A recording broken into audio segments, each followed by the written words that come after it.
அது எப்படிமா உன்னை பத்தி யோசிக்காம இருக்க முடியும்? உன் நாடகத்தை முதல்ல நிறுத்து. எனக்கு நீதான் முக்கியம். இது எப்போ? நல்லா கேளுங்க பாட்டி, மண்டல உரைக்கிற மாதிரி நல்லா கேளுங்க. பாத்தீங்களா பாத்தீங்களா, கேட்டா அப்படித்தான் முறைக்கிறா. நான் என்ன சண்டை போட்டேன்? அவதான் தேவையில்லாம என்னென்னமோ பேசிட்டு இருக்கா.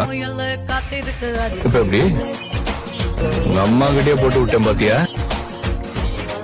டீ குடிக்க போறேன், உனக்கு வேணுமா? ஒன்னும் தேவையில்ல. ஓ, சாய் வேண்டாமோ?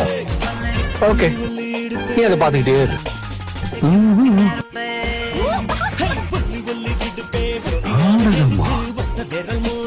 எப்படி சொல்லிட்டேன்? இந்த பாருங்க, நீங்க என்கிட்ட கெஞ்சுற மாதிரி பேசியெல்லாம் சங்கடப்பட்டு வேண்டாம், புரியுதா?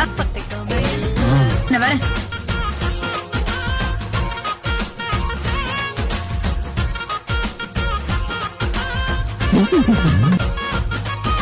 தெளிவாதான் இருக்கா.